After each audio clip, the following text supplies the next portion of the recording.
Monsieur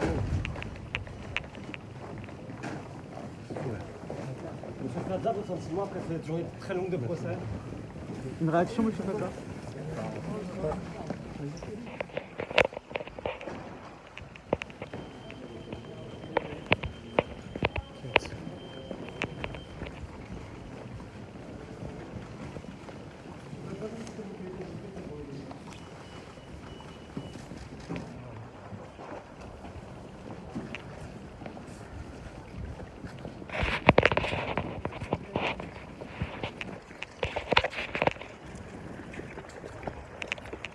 Ça n'a rien à voir avec le métier des avocats.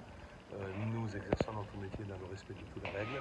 S'il y avait eu des faits, ils peuvent déposer plainte à mon encontre ou à l'encontre de mon cabinet, mais nous n'avons commis aucune infraction pénale parce que ce n'est pas le genre de la maison. Deuxièmement, il est normal qu'une personne qui est revenue et qui clame son innocence soit défendue en utilisant tous les moyens de droit à sa disposition. Parce que le droit, même si les gens pensent que c'est quasiment un calcul mathématique, ce n'est pas le cas. Il y a de l'interprétation, il y a des discussions, tout se discute, tout est discutable. Il n'existe rien dans le droit. Et M. Plaza, qui clame son innocence depuis le début et qui se bat aussi pour sa propre dignité depuis le harcèlement qu'il a subi depuis 2 ans, il est clair qu'aujourd'hui, il a eu la possibilité lui-même de pouvoir clamer son innocence. Et ensuite, nous avons fait notre travail d'assistance et de conseil. Sur la précédente pièce, je tiens à signaler que les pièces dont il parle, ils les ont depuis le mois d'août. Donc je pense que si ça avait été des faux, on aurait eu des réactions, ils l'auraient évoqué avant aujourd'hui.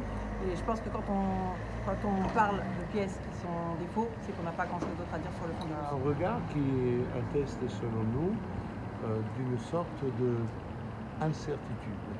Parce que même si en apparence, elle peut vous dire je réclame 18 mois de prison avec sursis simple et 10 000 € d'amende, n'est pour moi pas révélateur d'une conscience que M. Plaza soit vraiment l'auteur, soit vraiment coupable des faits qu'on lui reproche.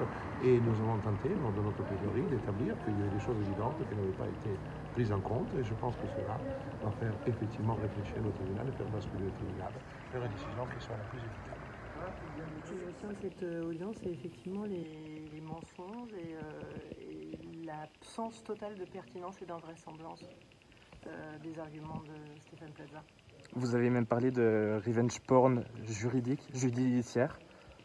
Oui, je ne m'étendrai pas là-dessus, mais c'est assez simple à comprendre. Voilà. Vous avez assisté à l'audience, donc vous comprendrez. Voilà.